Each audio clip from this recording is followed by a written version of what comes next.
দুইটা ভাই একই সাথে জন্ম নিছে, কিছুদিন পরে এক ভাই 100 বছরের বড় আর এক ভাই 100 বছরের ছোট। দলিল কোথায়? জোরে কর না কে? আবার এই যে দুইটা ভাই করতেছে না, এরা আবার নবী ছিল। সুবহানাল্লাহ। তাহলে কি ওয়াজ চলবো? চলবো? সবাই বলে চলবো। আল্লাহু আকবার কোন। বন্ধুরা রে আমার, এইবার নবীর সাহাবী বলে পাদরি ভাই, আমায় একটু সময় চাই, আমার একটু সময় দাও, আমি রহমাতাল লিল আলামিন নবীর দরবারে যাইয়া গো আমার নবীর কাছ থেকে প্রশ্নের উত্তর শুনা তোমারে জানায় দেব। জোরে জোরে কান্না সুবহানাল্লাহ। এইবার উমর রওনা দিছে রে ভাই, ৮০,০০০ মানুষ পাওয়া যাইব যদি প্রশ্নের উত্তর দেওয়া যায়। এইবার উমর যখন রওনা দিছে তাড়াতাড়ি নবীর দরবারে যাইব, দৌড়াইতেছে। সামনে রাস্তার মধ্যে হযরতে আলী রাদিয়াল্লাহু আনহুর সাথে দেখা হয়ে গেছে। আল্লাহু আকবার কোন। আলী রাদিয়াল্লাহু আনহু কয় ভাই উমর রে, এত তাড়াতাড়ি দৌড়ায় কোথায় যাও, কারণটা কি, কই যাও? এইবার উমর রাদিয়াল্লাহু আনহু বলতেছে আমি কোথায় যাই জানো নি? আমি যাইতে চাই নবীর দরবারে। বলে কেন যাইতে চাও? বলে খবর পাইছো নি পাদ্রী আমারে কয়েকটা প্রশ্ন করছে, প্রশ্নের উত্তর যদি দিতে পারি, একজন নয় দুইজন নয় ৮০,০০০ মানুষ কালেমা পড়বে। জোরে জোরে কন্যা সুবহানাল্লাহ। এইবার আলী রাদিয়াল্লাহু আনহু কই বাইরে ভাই, ও ভাই কি এমন প্রশ্ন পাইছো যে উত্তরের জন্য নবীর দরবারে যাইতে হইব? এইবার আলী রাদিয়াল্লাহু আনহুর দিকে তাকাইয়া হযরত ওমর রাদিয়াল্লাহু আনহু বলতেছে আমি তোমার কাছে বলবো না, কারণ নবীর দরবারে তাড়াতাড়ি যাইতে হবে, সময় নষ্ট করা যাবে না। এইবার আলী রাদিয়াল্লাহু আনহু কই ভাই কি এমন প্রশ্ন করছে একটু শুনতে চাই, একটু জানতে চাই, কি এমন প্রশ্ন করছে আমার নবীর দরবারে যাইতে হইব। এইবার উমর কই বাইরে ভাই এমন প্রশ্ন করছে উত্তর দিতে হইব, তুমি কি পারবা নি? এইবার আলী রাদিয়াল্লাহু আনহু একটু বলো দেখি, শুনেই দেখি পারি কি না পারি। আলীর কি জ্ঞান, কিতাবের ভিতর আছে প্রত্যেকটা আলেমরা এই হাদিসটা পড়ছে। আবার নবী বলছে আনা মাদিনাতুল ইলমি ওয়া আলীকুন বাবুহা। আমার নবী বলছে আমি হলাম ইলমের শহর, আনা মাদিনাতুল ইলমি ওয়া আলীকুন বাবুহা, আমি হলাম ইলমের শহর আর সেই শহরের মেইন দরজা আমার আলী। জোরে কোন সুবহানাল্লাহ। আলীর তাই কি জ্ঞান। আলী রাদিয়াল্লাহু আনহু বলতেছে কি এমন প্রশ্ন করছে দেখি একটু শুনি তো। এবার উমর রাদিয়াল্লাহু আনহু বলতেছে আচ্ছা তুমি যে কইতেছো উত্তর দিবা, তুমি কি পারবা? একটু বলো দেখি প্রশ্নগুলো একটু শুনি। তো বলতেছে আচ্ছা তোমাকে আমি একটা প্রশ্ন দেই নাকি? বলতেছে একটা প্রশ্ন দাও। বলতেছে এই পৃথিবীতে এমন একটা কবর ছিল যে কবর ছিল তাজা, কবরের ভিতর মানুষ ছিল, মানুষটা ছিল তাজা। সুবহানাল্লাহ বললাম। কও কও দেই তেলে বলে পারবে? আলী রাদিয়াল্লাহু আনহু বলতেছে একটা মুস্কি হাসি দিছে। আলী রাদিয়াল্লাহু আনহু বলতেছে ভাই এটা তো একদম সহজ, একদম কি এই উত্তর কি সহজ। ওমর রাদিয়াল্লাহু আনহু কি রে, যে প্রশ্নই জীবনে শুনে নাই ওর কাছে উত্তর। এই খেলা খেলাইতেছে কে? আরেকটু জোরে কর না কে? আরে কি খেলা খেলাইলা দয়াল রে ও দয়াল, খেলা চমৎকার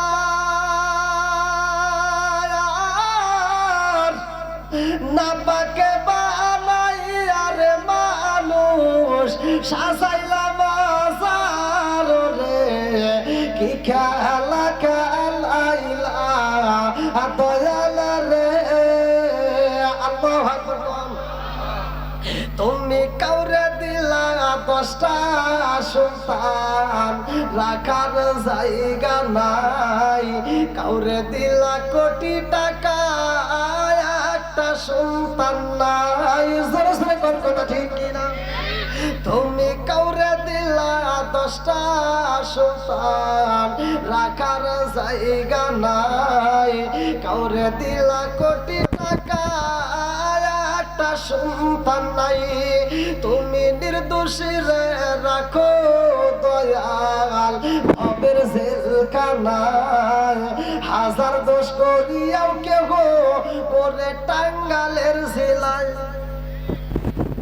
কি আছে না নাই? কথা কয় না কে? তুমি নির্দোষী রে রাখো দয়াল ভবের জেলখানায়, হাজার দোষ করিয়াও কেহ গলে সর্বদায়, নদীর কুল ভাঙ্গে না। আমাদের সিরাজগঞ্জে ভাঙতেছে তারা, আপনাদের এমুর ঘরে না, আমাদের টাঙ্গালের কাছাকাছি মানে এমুরে ভাঙতেছে, ওমরে ঘুরতেছে, তাহলে তো ঠিক আছে। নদীর কুল ভাঙ্গে সিরাজগঞ্জের ওই দিক দিয়া গড়াও, এই কি তোমার খেলা? সকাল বেলার দনি ফকির কর সন্ধ্যা বেলায় রে, কি খেলা খেলাইলা দয়াল রে। আল্লাহু আকবার। সকালবেলা ধনী, বিকেলবেলা ফকির বানাই কে? জোরে কোন? এইবার লক্ষ্য করে শোনেন, প্রশ্ন ধরে, কবর কি? কবরের ভিতর মানুষ? সুবহানাল্লাহ। এই মানুষটা কবর থেকে বের হওয়ার পরে ওয়াজে কিন্তু এখনো মনে হয় পরিপূর্ণভাবে ঢুকি নেই। আপনার কি কষ্ট হইতেছে? ওয়াজ চলবে তো? সবাই একসাথে বলেন, পিছনে বাইরে চলবে। এই মানুষটা, যে মানুষটা কবরের ভিতর, কবর কি? তাজা। আচ্ছা, আপনাদের টাঙ্গাইল জেলায় কি কোনো কবর তাজা আছে? মানুষ কি তাজা মানুষ কবর দিছেন? আর এই কবরের ভিতর তাজা মানুষ আছে। সুবহানাল্লাহ। এই মানুষটা কবর থেকে বের হওয়ার পরে 4 রাকাত নামাজ পড়বো। কয় রাকাত? জোরে কোন? 4 রাকাত নামাজ পড়বো। আমার আল্লাহ এই নামাজ দেখে এত খুশি হয়, আল্লাহ কয় এই নামাজটা আমার কাছে ভালো লাগছে রে, এই জিবরাইল, এই নামাজটা আমি কিয়ামতের আগ পর্যন্ত দুনিয়াতে জারি ও কায়েম রাখবো। আর সেই নামাজটা আমাদের জন্য আল্লাহ সালাতুল আসরের 4 রাকাত ফরজ হিসেবে ঘোষণা করছে। সুবহানাল্লাহ। তাই আমি এমন একটা আলোচনা ধরছি যে আলোচনাটা পরিপূর্ণ শুনলে নামাজও পাওয়া যাবে। কথা কোন ঠিক কিনা? বন্ধুরা রে আমার, এইবারে মুরব্বি বাবাজিরা গো, ও সোনার যুবকের দলেরা ভালো করে শুনে নাও। এই পৃথিবীর বুকে এমন একটা কবর ছিল, কবর ছিল তাজা, কবরের ভিতর মানুষ ছিল তাজা। হযরত ওমর রাদিয়াল্লাহু আনহু বলতেছে, কি কম তোমার কাছে সহজ? এইবার আলী কয় বাইরে তুমি কি আমার নবীর বুকে শুধু দাঁড়াই? এই পৃথিবীর বুকে এমন একটা কবর ছিল, সেই কবর ছিল তাজা, কবরের ভিতরে মানুষ ছিল তাজা। জোরে জোরে কন্যা সুবহানাল্লাহ। আরে এই কবর কোনটা রে? টাঙ্গাইল জেলাবাসীরা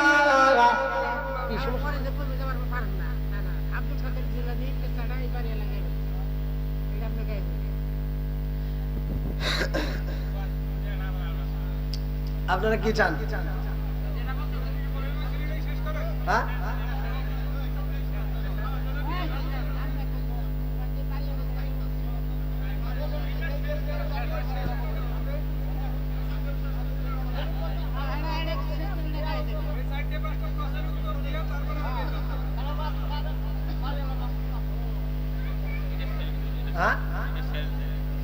এটা শেষ দেওয়া দেখবো।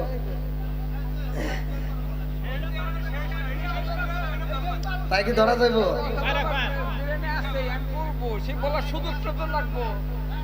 ভাই কেউ কথা বলেন না, কেউ কথা বলবেন না। এই পিছনের বাইরে খারাপ লাগতেছে নি? এখন বিষয় হলো কি, আমি যে আলোচনাটা করতেছি এখান থেকে আমরা পাবো 1 নম্বরে নামাজ। 1 নম্বর কি? নামাজের দরকার আছে না নাই? জোরে কোন? ইন্না সালাতা তানহা আনিল ফাহশাই ওয়াল মুনকার। নামাজ অশ্লীল ও খারাপ কাজ থেকে বিরত রাখে, যেরকম কথা ঠিক কিনা? সেই নামাজ পাবো আজকে আমরা।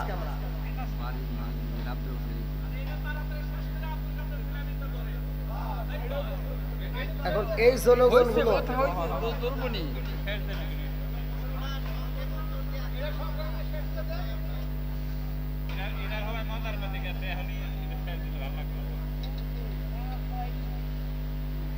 আসলে আলোচনাটা কিছু কিছু জায়গায় মানে আমি আলোচনা করে শান্তি পাই। এক নম্বরে লোক সিলেটে একটা মাহফিল করলে সেখানে 60 থেকে 70,000 টাকা দেয়, আর এক একটা মাহফিল ওনারা দাওয়াত দেওয়ার সময় বলে দেয়, হুজুর আপনার বিষয় এটা। আমাকে বিষয় উল্লেখ করে দেবো, নাই কারবালা, নাই শানে রিসালাত, নাই শানে বিলায়াত, নাই নামাজ, নাই রোজা, নাই হজ, যেটা একটা উল্লেখ করা থাকবে, তাও পোস্টারেও থাকবে, ব্যানারেও থাকবে। জনগণেরও কথা নাই, কাউট কোনো কারো কথা নাই। বক্তা যাবে, ব্যানার দেখবে, ওয়াজ শুরু করবে। এখন আমাকে আপনারা যে আলোচনা পছন্দ করেন, আপনারা যে বিষয়টা চান, হয়তো দাওয়াত দেওয়ার সময় একবার বলতেন, তা না বলে আমি বাড়ির ভিতরে এসে খাইলাম, বসেছিলাম নাকি, তখন একটু বলতেন, তাও ভালো ছিল। এখন আমি একটা আলোচনা ঢুকছি, এই আলোচনাটা সাজাইতে গিয়ে কিন্তু অনেকটা সময়ও দেওয়া লাগছে, তাই না? তাহলে আমি অনেকটা সময় দিয়ে আমি আলোচনাটা সাজাইছি কয়েকটা প্রশ্ন, আর এই প্রশ্নগুলোর উত্তর যদি এখন আমি না দেই, অনেকে আমি হাজার ওয়াজ করে সারা রাত ভরা যদি কান দেয় খেয়ে যাই, তাও সকালবেলা মানুষজন কবো যে হুজুর 4টা প্রশ্ন করছিল রে, উত্তর দিল না। কি ভালো লাগবে রে? তখন কিন্তু সব এক একজন এক এক কথা কবে, হুজুর অনেক প্রশ্নের উত্তর পারেই না, খালি ধরা দিতে চলে গেছে। এক একজনে এক একটা শুরু হয়ে যাবে। তো যাও, এখন আপনারা কি এই আলোচনায় নেবেন না আব্দুল কাদের জেলানী নেবেন? মানে আপনার দর্শক কোনটা চান?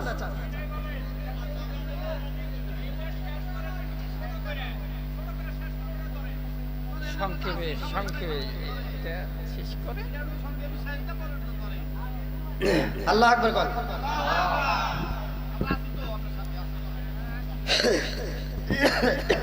যতই থাকেন ভাই,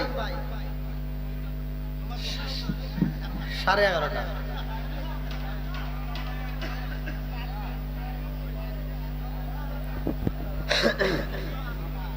আচ্ছা, কেউ কথা না বলি, লক্ষ্য করে শোনেন।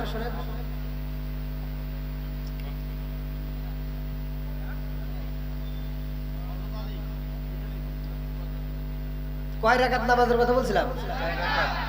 4 রাকাত। হ্যাঁ, এশারের নামাজটা পড়ছিল কোন নবী? হ্যাঁ বলে নেই। আর আমি তো বলি নাকি, মানে এখানে কেউ পারে কিনা সেটি জিজ্ঞেস, যদি পারে তাহলে আর ওয়াজ করা যাবে না নাকি? না পারলে ওয়াজ করলে ভালো হবে নাকি? হ্যাঁ, তাহলে তো নামাজের হাকিকত আমরা জানি না, নামাজ তো কম পড়ি নাই। ফজরের নামাজ পড়তে যায়, দেখবেন ফজরের নামাজটা পড়ছে, টুপি মাথায় দিয়ে যায় খেতের আইল সোজা করবে গেছে, খেতের আইল কোদাল নিয়ে সোজা করতে যায় 3 বেকা করছে, আর একজনের ক্ষেতের ভিতরে আধার ঢুকে গেছে। খেতের আইল 3 বেকা করে জহরে আজান দিছে, দৌড় করে এসে আবার মসজিদের সামনের কাতারে দাঁড়ায় কয়, কাতার সোজা করো নইলে নামাজ হবো না। আছে না নাই? বদমাইশি করার জায়গা পাও না? হ্যাঁ, মসজিদে কাতার সোজা করার আগে খেতের আইল সোজা করা লাগবে, কথা কোন ঠিক কিনা?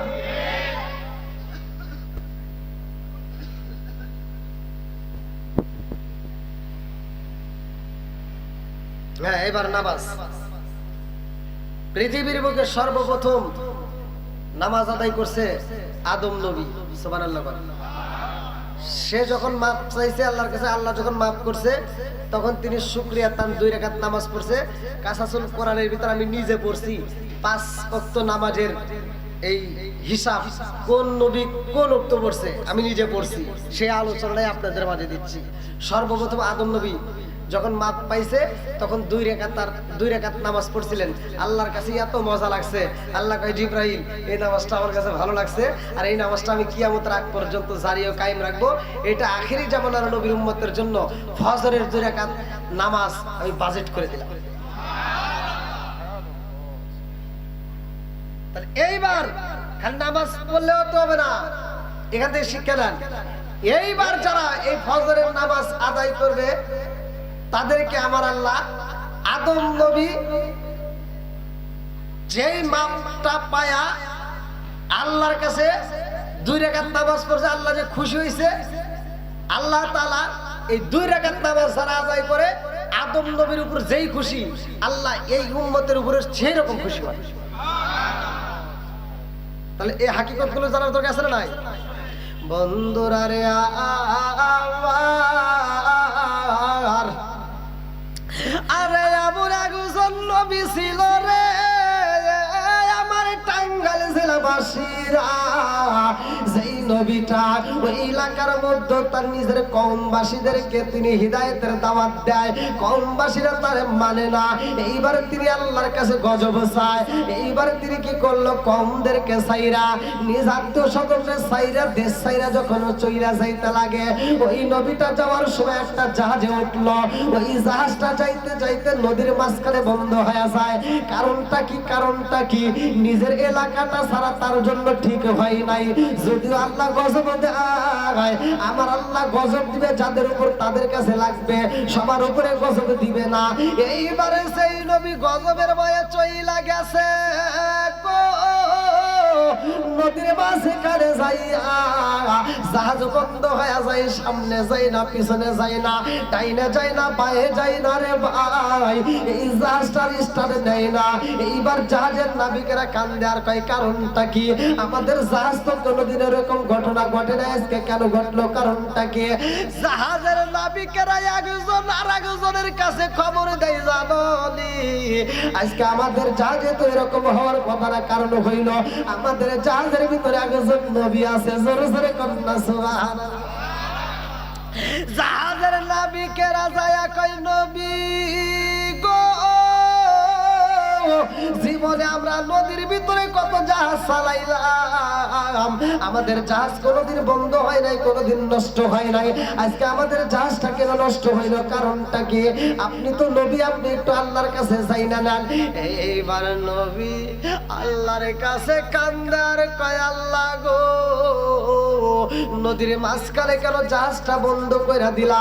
এই জাহাজ তো সামনেও যায় না, পিছনেও যায় না, ডাইনে যায় না, বায়েও যায় না। আল্লাহ কয় জিবরাইল রে, ও জিবরাইল যা যা যা আমার নবীরে জানায়া দে, এই জাহাজের সামনেও যাবে না, পিছনেও যাবে না, ডাইনেও যাবে না, বায়েও যাবে না। কারণ হইল এই জাহাজের মধ্য থেকে একজনকে নদীর ভিতরে ফালা দিতে হইব। আল্লাহু আকবার। আরে নবী এইবার কয় জাহাজের নাবিকের দলেরা রে, এই জাহাজ আর চলবে না, কারণ আমার আল্লাহ বইলা দিছে একজনের জাহাজ থেকে ফালাইয়া দিতে হইব। এইবার জাহাজের নাবিকেরা চিন্তা করে কারে ফালাবো। এইবার জাহাজের ভিতর ঘুরে ঘুরে দেখতেছে কারে ফালানো যায়। এইবার দেখে একটা বুড়ি মা, দুইটা চোখের পানি পালাইয়া কান্দে। এইবার জাহাজের নাবিকেরা কয় ও বুড়ি মা, তুমি কান্দতেছো, তোমার এই জাহাজের ভিতর সন্তান কয়টা? বুড়ি মা বলে আমার জাহাজের ভিতর সন্তান আছে 8টা। আল্লাহু আকবার। আরে কারো আছে 1টা, কারো আছে 2টা, কারো সন্তান নাই, কিন্তু সবচাইতে বেশি এই বুড়িমার 8টা সন্তান রয়ে গেছে। জাহাজের নাবিকেরা কয় বুড়ি মা গো, 8টা তোমার সন্তান আছে, 1টা সন্তান তুমি দান করে দাও, 1টা সন্তান নদীর ভিতর ফালাইয়া দাও। 1টা সন্তানরে যদি ফালানো যায় আমরা পুরা কাফেলা পাইসা যাব। আল্লাহু আকবার। কি বিচারে এটাই তো আসবে, হ্যাঁ নাকি অন্যটা আসবে? আপনারা কি অন্য বিচার করবেন? আচ্ছা, আপনারা যারা আছেন ওই জাহাজের ভিতর যার 1টা ছেলে আছে তার ছেলে কি চাওয়া যাবে? যার 2টা আছে, যার 8টা আছে ওইখানে 1টা চাওয়া যায়। কথা কোন ঠিক কিনা? এই দেখেন আমাদের বিচারও কিন্তু একই হয়ে গেছে। বিচার কিন্তু আপনারাও করলেন কি, এখন বিচার আপনারা রায় দিচ্ছেন না? হ্যাঁ, তাহলে যার 8টা তার 1টা দেওয়া। হ্যাঁ, আপনারা দিতেন?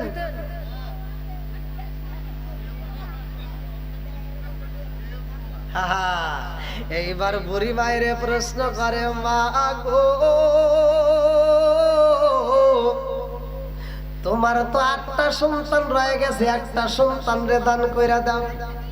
বুড়ি মা বলে ও মালিকের দলের সর। আমার 8টা সন্তান রয়ে গেছে, আমার কাছে সন্তান চাষ, পারলি তুই যা, তুই মর। বলে তোমার তো 8টা সন্তান, একটা দিলে কি হইব? বুড়িমা বলে আয় আয় আয় রে আয়, আমার হাতে দেখতো আঙ্গুল কয়টা? বুড়িমা বলে এইটা কাটলে ব্যথা পাবনি। এডা এডা এডা এডা। বুড়িমা বলে আমার 8টা সন্তান, যেই কোন সন্তান রে যদি আমি দান করে দেই, আমি মায়ের কলিজাটা বাগ বাগ হয়ে যাইব। কথা কোন ঠিক? মা দেয় না। দেখেন মা কত ভালোবাসে, মা কত ভালোবাসে। একটা মা 10টা সন্তান রে একটা ঘরের ভিতর জায়গা দিয়ে লালন পালন করছে, আর 10টা সন্তান বড়লোক হওয়ার পরে টাঙ্গাইল জেলায় বাড়ি করছে, গাজীপুরে বাড়ি করছে, ঢাকায় বাড়ি করছে। 10টা সন্তান 10টা বিল্ডিং এর মালিক, অথচ মার জন্য একটা রুম নাই। কথা কম না কে? ওয়াজ তো একটু করাই লাগবে। খালি ওয়াজ করে যেমন সহজ সরল, একটু ঘরের রস দেওয়া লাগবে। কথা কোন ঠিক কিনা? একসাথে বলেন মা বাবার খেদমত করা দরকার আছে না নাই? আল্লাহ বলছে অবশ্যই আল ইনসানা বিওয়ালিদাইহি ইহসানা হামালাতুহু উম্মুহু কুরহা ওয়া ওয়াদাতুহু কুরহা ওয়া হামলুহু ওয়া ফিসালুহু 30 শাহরা হাত্তা ইযা বালাগা আশুদ্দাহু ওয়া বালাগা 40 সানতা ক্বালা রাব্বি আওসি'নি আন আশকুরা নি'মাতাকা আল্লাতী আন'আমতু আলাইয়া ওয়া আলা ওয়ালিদাইয়া ওয়া আন আ'মালা সালিহান তারদাহু আসলিনি ফি যুররিয়াতি ইন্নী তুবতু ইলাইকা ইন্নী মিনাল মুসলিমিন। আল্লাহু আকবার।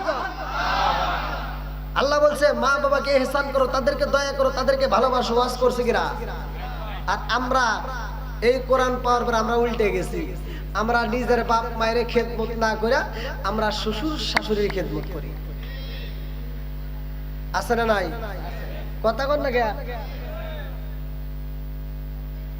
নিজের বাপ মায়ের ঘরে বাজার নাই, এই বদমাইশের চোখে পড়ে না।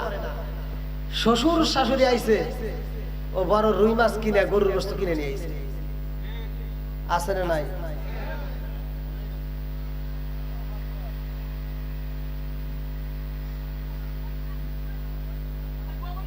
ভাই রাগ করেন না, ওয়াজ জীবনে অনেক শুনছেন। আমি একটু তিতা কথা বইলে যাই, যদিও আমি অসুস্থ, তারপরে আমি কিছু তিতা কথা বলি, কারণ এটা দরকার। আমার কাছে ফোন দিয়ে ভাই কান্নাকাটি করে মানুষ, আপনাদেরকে আমি কি দিয়ে বুঝাবো? মানে কষ্টের কথা বলে শেষ করতে পারবো না। এই মোবাইলে আছে এমন একটা হুজুর,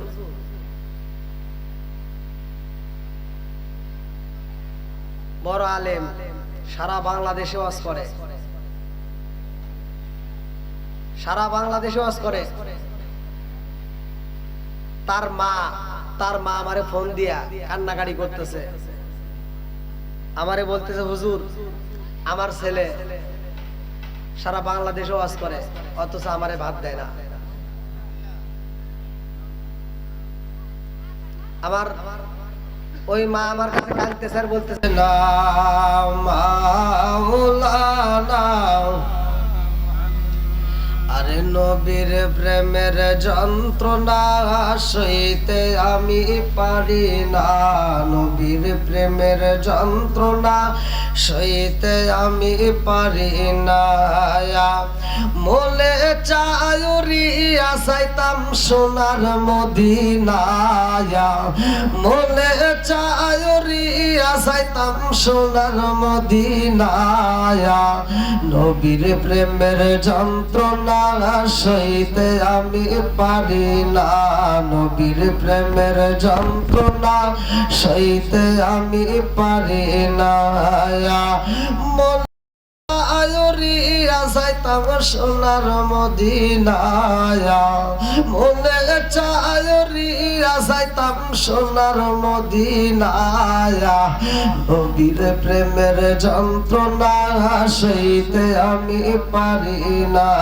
আল্লাহুম্মা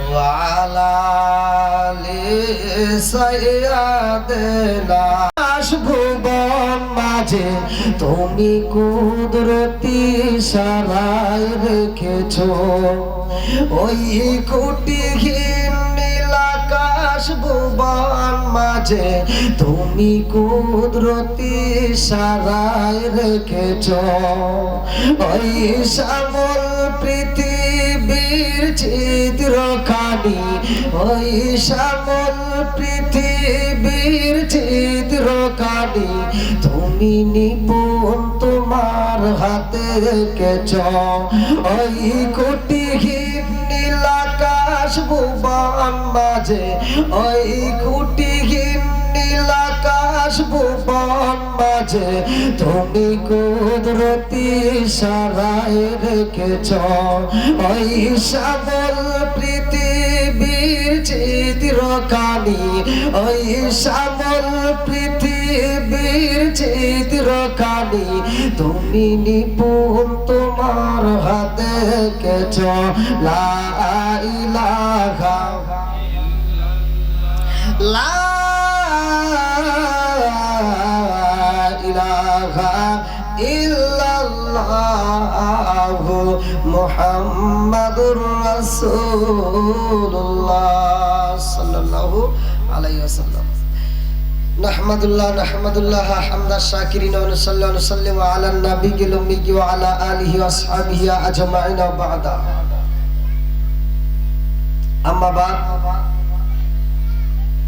সকল প্রশংসা মহান আল্লাহ তাআলার যিনি আমাকে আপনাকে ভালোবেসে মায়া করে দয়া করে এত সুন্দর একটা পরিবেশে জান্নাতের বাগানে কোরআনের মজলিসে আল্লাহ তাআলা আমাদেরকে ভালোবেসে মায়া করে দয়া করে একত্রিত করলেন এজন্য প্রাণ খুলিয়া শুকরিয়া আদায় করি সবাই বলুন আলহামদুলিল্লাহ শত কোটি দরুদ ও সালাম বর্ষিত হোক আমার আপনার নবী দয়াল নবী মায়ের নবী বিশ্বের মানবতা মুক্তির দিশারি আকায়ে নামচার তাজদার মদিনা আহমদ মুস্তাফা মুহাম্মদ মুস্তাফা সকলেই বলুন সাল্লাল্লাহু আলাইহি ওয়াসাল্লাম। আজকের মাহফিলের সম্মানিত সভাপতি সাহেব, বিশেষ করে আমার পূর্বে যারা অত্যন্ত সুললিত কণ্ঠে আলোচনা করলেন, দ্বিতীয় আকর্ষণ তৃতীয় আকর্ষণ, অত্র এলাকার সম্মানিত ইমাম মুয়াজ্জিন, আমার স্টেজে বসা সম্মানিত ব্যক্তিগণ, সামনে বসা মুরব্বী বাবারা, যুবকের দলেরা, কুস্তিকাছাড়া, পর্দানিশী, অবলা সবলা মা ও বোনেরা, সবার প্রতি আমার সালাম রইল। আসসালামু আলাইকুম ওয়া রাহমাতুল্লাহি ওয়া বারাকাতুহু। আপনারা কেমন আছেন? আলহামদুলিল্লাহ। আমি অনেক অসুস্থ। আমি ঈদের নামাজ পড়াইছি আপনাদের টাঙ্গাইলের সদরে। এখান থেকে নামাজ পড়ে না যাওয়ার সময় এক ভক্ত আমাকে ভালোবেসে একটা ঠান্ডা খাওয়াইছিল, আর ওই দিন থেকে শুরু করে আমার খুব কষ্ট হয়েছে। দুইটা মাহফিল, সবচেয়ে বেশি কষ্ট হয়েছে গত রাত্রে মানিকগঞ্জে মাহফিল করছি, তার আগের দিন পাবনা, গত রাত্রে মানিকগঞ্জে করতে গিয়ে আল্লাহর রহমতে ভালোভাবেই করছি, কিন্তু ওরা খুব কষ্ট দিয়েছে আমার, মানে অনেক রাতে তুলে দিছে।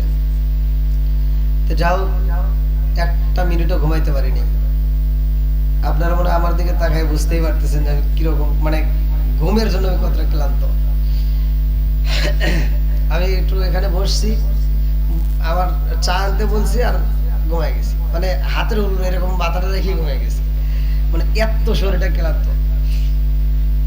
তো যাও, মানুষ টাকা খরচ করে ঘুমের ওষুধ খেয়ে ঘুম, শান্তির একটা ঘুম দিতে পারতেছে না, আর আল্লাহ এত ভালোবাসে যে অটোমেটিক চোখে ওষুধ লাগে না, এমনিতে ঘুম দিছে। কথাটা ঠিক কিনা? ঘুমটা একটা আল্লাহর অশেষ নিয়ামত। যাও, আমি যদিও একটা ভাঙ্গা ভাঙ্গা কণ্ঠ, অসুস্থতার মধ্য দিয়েও আমি আপনাদের সাথে একটু কোরআন এবং হাদিস নিয়ে একটু কথা বলবো। আপনারা ধৈর্য এবং মনোযোগ সহকারে শুনবেন। 1 নম্বরে ধৈর্য, 2 নম্বরে মনোযোগ। দুইটার দাম আছে না নাই? আপনি যদি ধৈর্য সহকারে না বসেন, এই বসার দাম নেই। আর আপনি যদি মনোযোগ সহকারে ওয়াজ না শোনেন, এই ওয়াজ শোনারও কোনো, আগে কথাগুলো ভালো করে শুনতে হবে, বুঝতে হবে, তারপরে আমলের জন্য হাত বাড়াইতে হবে। আমল শুধু এখানে নয়, ওয়াজ মসজিদে হয়, প্রতিটা জুমার দিনে হয়, এমনিতেই অনেক মাহফিল হয়। ওয়াজ কম হয় না, ওয়াজ সবাই কম বেশি বুঝি, কিন্তু আমলের বেলায় আমরা খুব দুর্বল। কথা কোন ঠিক কিনা? তা আপনারা আমাকে একটু উৎসাহ দিবেন। যদি আমার সাথে যদি আপনারাও ঘুমের ভাব দেখান, তাহলে কিন্তু আমি ঘুমায় যাব। ঠিক আছে? আপনারা আমাকে একটু উৎসাহ দিবেন, আমার যেন ঘুম না আসে। আপনারা যদি আমার সাথে একটু কথা বলেন, তাহলে আমি ওয়াজ করতে পারবো। আর আপনারা যদি আমার সাথে কথা না বলেন, তাহলে আমি ওয়াজ করতে আমার খুব কষ্ট হবে, কারণ আমি ঘুমায় যাব। আমার তো এমনিতে চোখে ঘুম। ড্রাইভার যখন গাড়ি চালায়, ওর নজর থাকে লুকিং গ্লাসের দিকে, বারবার লুকিং গ্লাসে ফলো করে আর গাড়ির স্টার্টিং ধরে ঠিক মতো চালায়। লুকিং গ্লাসে ফলো করার উদ্দেশ্য পিছন থেকে কোনো গাড়ি যেন ওভারটেক করতে গেলে আঘাত না করে। তাহলে এই যে গাড়িটা সতর্ক চালাচ্ছে, তারপরেও ড্রাইভার কিন্তু ঘুমায় যাচ্ছে, আবার ঘুমের ঘরে অ্যাক্সিডেন্ট হয় কিনা? হয়ে যায়। যাই হোক, আপনারা আমাকে একটু উৎসাহ দিবেন, একটু কথা বলবেন।